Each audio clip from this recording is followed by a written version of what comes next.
여러분 안녕하세요. 이번에도 또 타임머신을 타고 태고의 옛날로 시간여행을 떠나볼까 합니다. 이번에 방문하는 건 페름기, 즉 공룡이 출현하기 전의 지구입니다.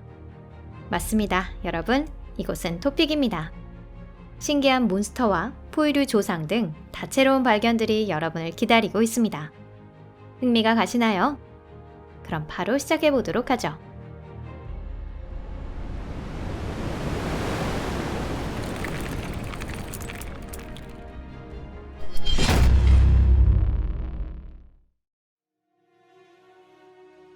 페름기의 세계. 페름기는 이른바 중생대의 마지막 시대로 석탄기가 끝나기 2억 9,890만 년 전에 시작되어 삼접기로 대체되기 2억 5,190만 년 전까지 약 4,700만 년 동안이나 지속되었습니다. 석탄기 지구의 육지는 극지를 제외하고 거대한 양치식물이나 쇠뜨기, 석송이 우거진 다습하고 거대한 늪지였습니다. 풀숲에는 수미터나 되는 거대한 곤충과 매우 큰 양서류가 서식하고 있었습니다. 지구 지질 역사상 대기 중 산소 농도가 가장 높았던 시대도 바로 이때입니다. 페름기 초반, 지구는 변화하고 있었습니다. 석탄기에 형성된 유일한 초대륙 판게아는 아직 남아있었지만 더 이상 늪지가 아니었습니다. 석탄기에 있던 양치숲이라는 단일 생태계가 상실되면서 조건이 다른 수많은 섬으로 나뉘었습니다. 석탄기에는 극지를 제외한 육지 전역에 거의 같은 동식물이 퍼져 있었지만 페름기가 되자 서로 다른 몇 개의 생물군계가 형성되었습니다. 예를 들어 테티스해라는 큰 바다 연안은 수뷸한 열대 우림으로 뒤덮여 있었지만 남북에서는 이런 것들이 조금씩 사라지고 고온 건조한 광활한 사막으로 변해갔습니다. 반면 사막의 끝에는 온대림과 초원이 펼쳐져 있었습니다. 페름기 초기의 극지에는 꽤 큰 극관이 있었는데 역시 대략 2억 9,300만 년 전에는 후퇴하게 됩니다.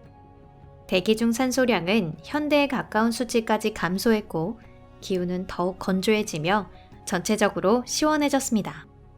거대한 절지동물은 멸종되거나 소형화되었습니다. 양서류에게는 그나마 행운이었는데요. 현재의 양서류와 비교하면 아직 몬스터 같은 모습을 하고 있었지만 세계는 더 이상 그들의 세상이 아니었습니다. 다른 종이 등장한 것이죠. 단공류 천하. 먼저 페름기는 파충류가 처음으로 번영했던 시대입니다. 석탄기에 출현한 파충류는 양서류나 절지동물에 비해 기후변화를 훨씬 잘 이겨냈습니다. 새로운 기후대가 파충류에게 많은 기회를 주었죠. 당시 생태적 지위에 공백이 많이 있었기에 그 부분을 파고든 것입니다. 양서류와 파충류 사이를 연결하는 고리라고 알려진 그룹이 몇 가지 있는데요. 예를 들어 파역류나 측파충류가 그렇습니다. 측파충류를 대표하는 세이무리아형 암흑유생은 아직 아가미가 남아있었지만 성체는 폐로만 호흡을 했습니다. 세이무리아형 암흑 중에는 렙트로파라는 거대한 도마뱀이나 움직임이 재빠른 아리의 커넬 패톤이 주로 연구되고 있습니다. 본격적인 파충류, 즉 전문가들이 말하는 진정한 파충류는 공룡과 악어의 조상인 지배 파충류나 뱀, 도마뱀의 조상인 인룡류가 대표적입니다. 이 시대의 인룡류에 대해서는 잘 알려져 있지 않지만 작고 민첩해서 초식성종뿐만 아니라 육식성이나 부식성종도 있었을 것으로 추측하고 있습니다. 파충류는 육상과 수중뿐만 아니라 공중에서도 서식하고 있었습니다. 페름기의 숲에서는 나무 사이를 바이겔티사우루스가 활공하고 있었습니다. 이는 처음으로 하늘을 나는 척추동물의 일종인데요. 현대의 조류의 날개는 앞다리가 변화한 것이지만 바이겔티사우루스의 날개는 가늘고 긴 갈비뼈로 되어 있었습니다. 페름기의 측파충류와 파충류는 매우 다양하지만 전문가들은 이를 정리해서 석형류라는 그룹으로 분류했습니다. 하지만 육지의 진정한 지배자였던 건 석형류가 아니라 이른바 단국류와 그 하위 분류에 해당하는 보다 진화한 수국류였죠. 단국류는 그 수가 매우 많았다고 알려져 있습니다. 생물학적 공통점은 적지만 공룡과 비슷한 것들도 있었는데요. 예를 들면 몸 길이 4m까지 성장한 최대급의 육식동물 디메트로돈은 스피노사우루스처럼 등에 큰 가시돌기를 가지고 있었다고 알려져 있습니다. 참고로 디메트로돈은 우리가 가장 관심을 갖고 있는 수국류의 뿌리인 반용류로 분류됩니다. 수국류 중 가장 위험했던 존재, 사벨 타이거처럼 강하고 날카로운 송곳니를 가진 고르고놉스입니다. 그 중에는 고르고놉스 투룹스처럼 다리가 옆으로 퍼지지 않고 현대의 포유류처럼 아래로 몸을 지탱하여 속도에서 우위를 차지한 것도 있었습니다. 고르고놉스 암흑에는 이노스트란 캐비아 등 사나운 육식동물도 있었습니다. 몸 길이가 3.5m나 되는 반수서 동물로서 사벨 타이거와 같은 거대하고 위압적인 송곳니를 지니고 있었습니다. 다른 당국류와 석형류종은 이노스트란 캐비아의 포식 대상이 되었습니다. 같은 대형이라도 온화하고 움직임이 느린 초식성 스쿠토사우루스가 그에 해당됩니다. 또 현재 남아프리카에 해당하는 지역에는 같은 대형종이면서 사나운 육식성인 고르고놉스 루비지아도 서식하고 있었습니다. 루비지아는 통통한 볼을 갖고 있었으며 움직임이 둔한 아우라코 케파노돈 같은 디키노돈을 잡아먹었다고 합니다.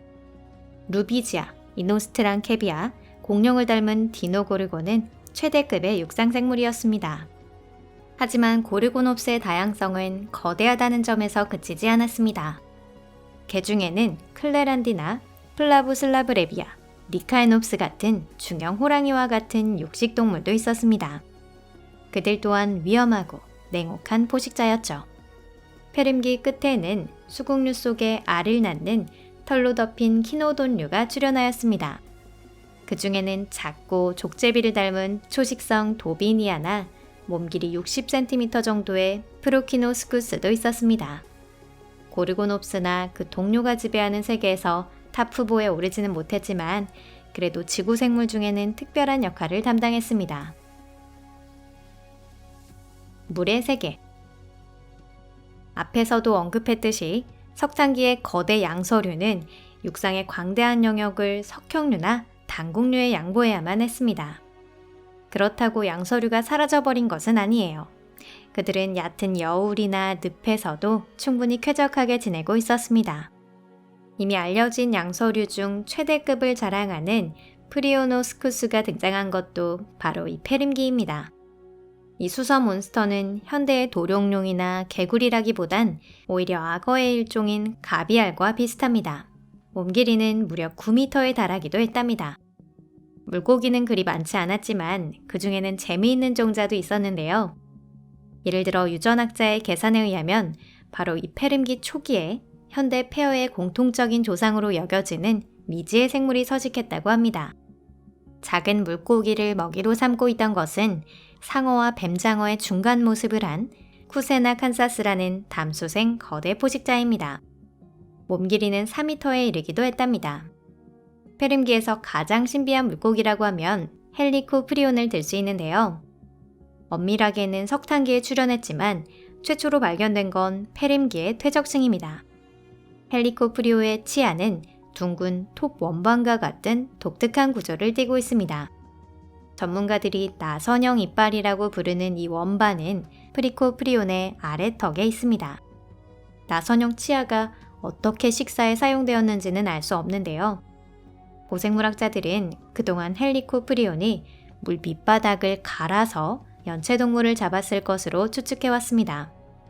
현재는 암모나이트 본체를 껍데기에서 꺼내거나 다른 물고기를 잡아먹을 때 중상을 입히기 위해 이 나선형 치아를 사용한 것이 아니냐는 설도 있습니다. 세상의 끝. 페름기의 불가사의한 세계는 석탄기, 삼첩기, 쥐라기와 비교하면 현대와 놀랄 정도로 비슷했습니다. 그렇기에 더더욱 왜 페름기 끝에서 1억 8,600만 년이라는 긴 시간 동안 거대 파충류의 지배라는 잘못된 길로 들어선 것인지에 대한 수수께끼가 깊어질 수밖에 없습니다. 대체 그 사이에 무슨 일이 일어났던 걸까요? 그 사이 페름기 대멸종이라는 과학자가 하는 한 가장 괴멸적인 일이 일어났습니다.